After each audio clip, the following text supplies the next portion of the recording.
आइए जानते हैं कि गणेश जी ने द्वारपाल के रूप में क्या कर दिखाया। श्वेत कल्प में होने वाले गणेश जी की उत्पत्ति कहता हूँ। शंकर जी ने उनका शिरच्छेद किया था।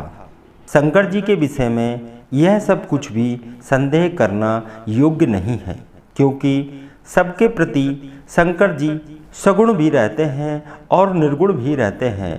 वह लीला से सब कुछ जगत की उत्पत्ति, पालन और संहार करते हैं।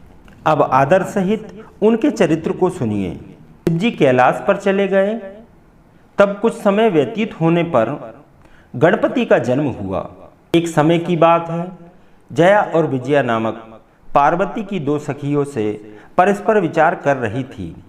जाकर कहा कि शंकर जी के द्वार पर जो हमारे असंख्य गण हैं विराजमान रहते हैं, उन पर हमारा अधिकार होते हुए भी कुछ भी अधिकार नहीं है, क्योंकि हमारा मन उनसे नहीं मिलता।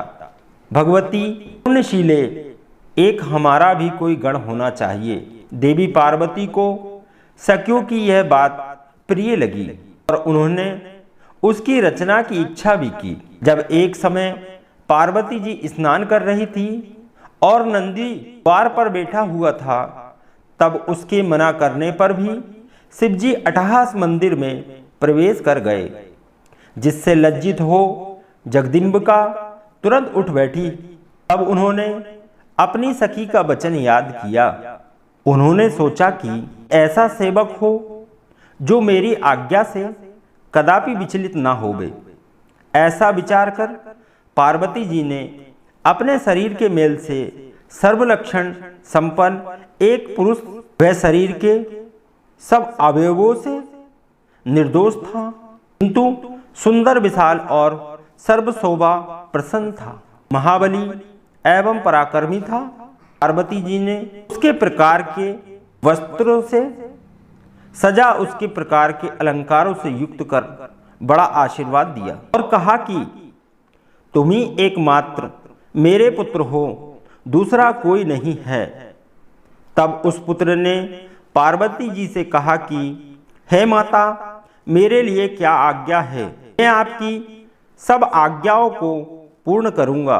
पार्वती जी ने कहा, मेरे द्वार के रक्षक रहो, कि आज्ञा के बिना कोई कैसा भी क्यों ना हो मेरे घर के भीतर न आवे, इतना भी कोई हट क्यों ना करे, तुम उसे आने न देना। कहकर पार्वती जी ने गणेश के हाथों में एक लकड़ी का दंड दे दिया, प्रेम सुख से चूमकर द्वार पर बिठा दिया। जी की आज्ञा से शिव जी के गण वहां जाकर द्वारपाल से उसका परिचय पूछने लगे और तू यदि जीना चाहता है तो यहाँ से दूर हो जा। इस पर गणेश जी क्रुद्ध होकर उन गणों से निर्विघ्न होकर बोले कि तुम सब यहाँ से दूर चले जाओ, मेरा विरोध करना अच्छा नहीं होगा। गणेश जी के यह वचन सुनकर शिव जी के गण हंसने लगे, पुनः क्रुद्ध कर बोले, हम सब शिव जी के श्रेष्ठ गण हैं, तुमको यहाँ से हटाने के लिए आए हैं। अब तक हमने तुमको भी एक गण मानकर ही छोड़ दिया, नहीं तो मार दिए गए होते। करना चाहते हो भाग जाओ। यह सुनकर निर्विघ्न पार्वती पुत्र ने उनको धुड़क दिया और द्वार से ना हटे। इस पर शिव जी के गण लौट गए और जाकर वो बातें कह सुनाई। शिव जी कहने लगे, मैं कुछ नहीं जानता, जैसे भी हो जाकर उस गण को हटाओ। वे गण फिर वहीं लौट गए। द्वारपाल से पूछने लगे, वास्तव में तुम कौन हो और यहाँ पर क्यों स्थित हो? तुम्हें किसने यहाँ स्थापित किया है? क्यों मरना चाहते हो? भाग जाओ, नहीं तो अभी तेरे प्राण मैं ले लूंगा। सुनकर गणेश जी कुपित हो अपने हाथों से लाठी पकड़कर उसे कहने वाले गणों को डांटने लगे। यह कहने लगे कि जाओ जाओ, दूर जाओ, नहीं तो अभी तुम्हें अपना उग्र पराक्रम दिखाता हूं। सुनकर शिवगणों को बड़ी चिंता हुई, क्या करें और कहाँ जाएं? मर्यादा का अतिक्रमण हो रहा है। ऐसा विचार कर वे गण शिव जी के पास फिर से गए और एक कोस दूरी से चिल्लाकर कहने लगे। हाथ में त्रिशूल लिए शिव जी ने अपने गणों से कहा, जाओ और मारो, कोई भी हो, अधिक कहने से क्या है, उसको शीघ्र ही वहां से हटाओ। अब वे गण फिर पार्वती मंदिर पर द्वारपाल गणेश के पास आए। हटने को कहा तो गणेश जी ने कहा कि मैं पार्वती का पुत्र हूं, कदापि नहीं हट सकता। इतने में द्वार पर हो रहा हल्ला सुनकर पार्वती जी ने अपनी एक सखी को भेजा, देखकर आओ द्वार पर क्या हो रहा है। सखी ने देखा कि सिद्ध हो सब वृतांत पार्वती जी से कह दिया। यह भी कह दिया कि अच्छा हुआ जो नहीं आने दिया, अन्यथा शिव जी तो सर्वथा बिना कहे सुने ही अंदर घुस आते हैं। उनको अपना मान नहीं छोड़ना चाहिए। फिर मैं विनम्रता को क्यों अपनाऊं? जो होगा देखा जाएगा। यह विचार कर पार्वती जी ने फिर एक सखी को द्वार पर भेजा। उसने आकर गणेश जी से कहा कि हे भद्रे, तुमने ठीक किया तो उन्हें बल से घुसने नहीं दिया, तो ये सब गण जीत नहीं सकते। इसमें शत्रुता की कोई भी बात नहीं है।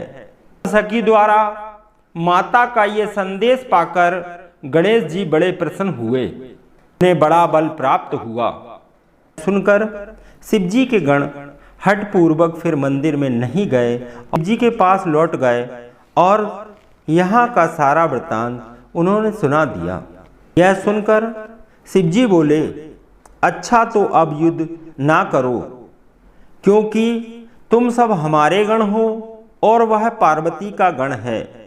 परंतु विनय करने से भी लोक में हमारी अप्रतिष्ठा होगी और सब यही कहेंगे कि शिव जी स्त्री के बस में, कारण से अब नियुक्त कार्य करो। वह अकेला गण तुम सबके आगे क्या पराक्रम दिखाएगा? पति के आगे स्त्री की क्या हट? यदि पार्वती जी हट करेंगी तो अवश्य ही हट का फल पावेगी। बाद मेरी आज्ञा से तुम लोग युद्ध ही करो, जो होगा देखा जाएगा। ऐसा कहकर लौकिक लीला करने वाले शिव जी चुप हो गए। गणों को देखकर गणेश जी ने उनसे कहा कि मैं अकेला माता की आज्ञा का पालन करूंगा। आज तुम सब मुझे अकेले पार्वती पुत्र का बल देखो। जी के गणों का बल आज देखा जाएगा। मैंने तो पहले भी युद्ध नहीं किया, परंतु तुम सब युद्ध धुरंधर हो।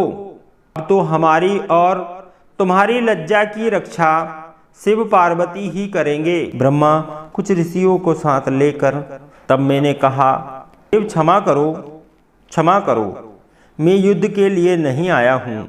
मैं ब्रह्मा हूँ, मेरे ऊपर कृपा करो, मैं शांति स्थापित कराने आया हूँ। मैं ऐसा कह ही रहा था कि बालक गणेश ने परिधि उठा लिया। उसने मेरे सब साथियों को परिधि से ताड़ित कर दिया। फिर मैं शंकर जी के पास आकर सब समाचार कह सुनाया। से सुन लीला विषाद शंकर जी को बड़ा क्रोध हुआ। उन्होंने इंद्र आदि देवताओं को और अपने भूत बेताल आदि गणों को गणेश जी से युद्ध करने की आज्ञा दे दी। त्रिलोकी में हाहाकार मच गया। उस समय में ब्रह्मांड के क्षण होने का समय आ गया। लोग चिंता करने लगे, परंतु कार्तिक आदि वीरों का शिव जी के सब गणों का प्रयास व्यर्थ हो गया। अकेले बालक गणेश ने मार मार के सबके छक्के छुड़ा दिए। एक ही बालक ने शिव जी के समस्त सेना को विचलित कर दिया। परंतु महाबली कार्तिकेय अब तक उसी स्थान पर स्थित रहे। इस सभी शिव के पास भाग आए। उनसे सब वृतांत सुन परम कुपित रुद्र स्वयं ही वहां गए और चक्रधारी विष्णु की सारी सेना भी उनके पीछे चली गई। मार्ग में नारद जी ने मिलकर शिव जी से यह कह दिया कि जैसे भी हो शिव गणों की मर्यादा रखिए। ऐसा कहकर वह अंतर ध्यान हो गए। शिव जी उस बालक से युद्ध करने लगे। एक से एक पराक्रमी देवता और विष्णु तक उससे युद्ध करने लगे। एक से एक भयानक अस्त्र चलाने लगे। शिव जी भी अपनी सेना के साथ काल तक उस बालक से युद्ध करते रहे। बालक ने विकराल रूप धारण कर लिया। शिव जी आश्चर्य करने लगे। विष्णु ने कहा, मैं इसे मोहित कर परास्त करूंगा कि यह तमोगुण वाला बालक बड़ा ही दुर्गम है। शिव जी की माया से विष्णु मोहित हो गए। गणेश जी ने उन सब हार कर दिया। यह देखकर शिव जी को क्रोध आया। हाथ में त्रिशूल उठाकर बालक को मारने चले। शिव जी को इस रूप में अपनी ओर आते देख गणेश जी ने मन ही मन अपनी माता का ध्यान किया। उस समय महावीर गणेश की शक्ति महादेव जी से भी बड़ी हुई थी। उस समय शक्ति के चलने से पराक्रम शिव के हाथों में उनका धनुष टूट गया। तब धनुष को गिरते देख शिव जी ने पिनाक उठा लिया। गणेश जी ने एक परिध मारकर उनका पिनाक भी पृथ्वी पर गिरा दिया।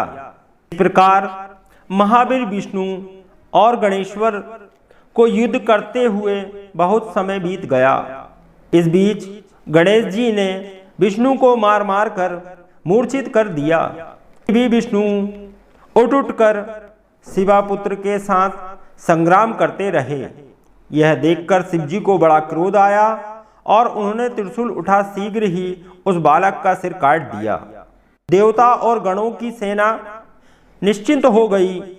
इस समय नारद जी ने जाकर यह सब बातें देवी से कह दी और यह भी कह दिया, तुम अपना मान किसी प्रकार से भी ना त्यागना।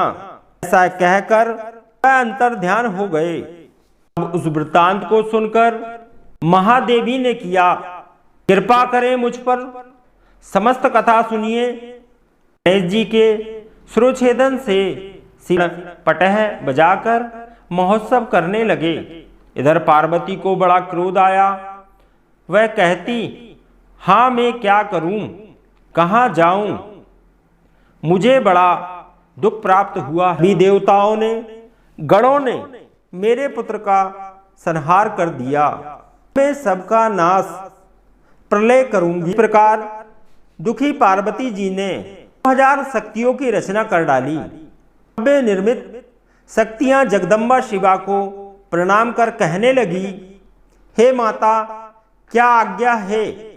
देवी ने कहा, तुम लोग मेरी आज्ञा से देवसेना में जाकर प्रलय कर डालो। देवता, राक्षस, ऋषि अपने पराए जो भी मिले से भक्षण कर जाओ।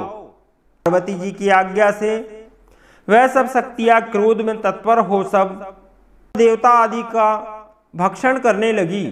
हाँ देखो, वहां शक्तियां ही शक्तियां दिखाई देती थी। देवताओं को अपने हाथों से पकड़ पकड़ कर मुख में डाल लेती थी। कि इस प्रकार कर्म को देखकर ब्रह्मा, विष्णु, महेश, इंद्र आदि सभी देवताओं को अपने जीवन की आशा न रही। वे कहने लगे कि ये भी अकाल में ही प्रलय कर देगी। वर्तमान स्थिति में क्या किया जाए। सबने एक स्वर से विचार किया, निश्चय किया कि गिरजा देवी प्रसन्न हो जाए तो सब कार्य बन जाएगा। की गति को देखते हुए कर जी भी बड़े दुखी हुए। शक्तियों के आतंक से देवता निष्प्राण हो रहे थे। दुमई शिवा के मंदिर में जाने का उनका साहस ही ना होता था। पति का महाप्रकाशित तेज सभी को समाप्त कर रहा था। सारे देवता भयभीत हो गए। इस समय दिव्य दर्शन नारद जी वहां आए। ब्रह्मा और शंकर जी को प्रणाम कर स्थापना का विचार करने लगे। सभी देवताओं ने कहा, नारद तुम्हें अग्रणी बनाकर का हमने प्रस्ताव स्वीकार किया है। शिवा के पास पूछकर अनेक स्त्रोतों से उनकी स्तुति की। उसे सुनकर वह परादेवी कुछ बोली, दृष्टि से उनकी ओर देखती रही। तब ऋषियों ने कहा कि देवी क्षमा करो, क्षमा करो। देवी के तुम्हारे स्वामी की स्थिति है, उनको तो देखो। ही हम सब ब्रह्मा विष्णु आदि देवता, आपकी समस्त प्रजा यहाँ हाथ जोड़े खड़ी है। परमेश्वरी, अब इन सबका अपराध क्षमा कीजिए। हम सभी व्याकुल हैं, हमारी शांति कीजिए। इस प्रकार कहते हुए सब देवता बड़ी दीनता और व्याकुलता से हाथ जोड़े हुए कालिका के समक्ष खड़े हो गए। भगवती करुणा कर उन देवताओं से इस प्रकार बोली, यदि मेरा पुत्र जी जाए, सबके मध्य से पूजनीय हो जाए, संहार नहीं होगा। पति का ऐसा कहने पर सब देवताओं ने शिवजी से इसके लिए प्रार्थना की। शिवजी ने कहा, ठीक है, करना चाहिए। सब लोग उत्तर दिशा की ओर चले जाओ। जो पहले मिले उसका सिर काटकर गणेश जी के धड़ में जोड़ देवेंगे। उत्तर दिशा की ओर चले गए। हम उनको दंत वाला हाथी का बच्चा, उसका सिर काटकर गणेश जी के सिर में जोड़ दिया। अच्छी तरह से धोकर पूजा की तथा विष्णु ने कहा कि ऐसा उचित हो सब कृत आप कीजिए। विष्णु ने वेद मंत्रित कर को स्मरण कर गणेश जी पर जल छिड़का। छिड़कते ही वह बालक शिवजी की इच्छा से जाग उठा। मुख रक्तवर्ण सुंदर कांतिमान बालक का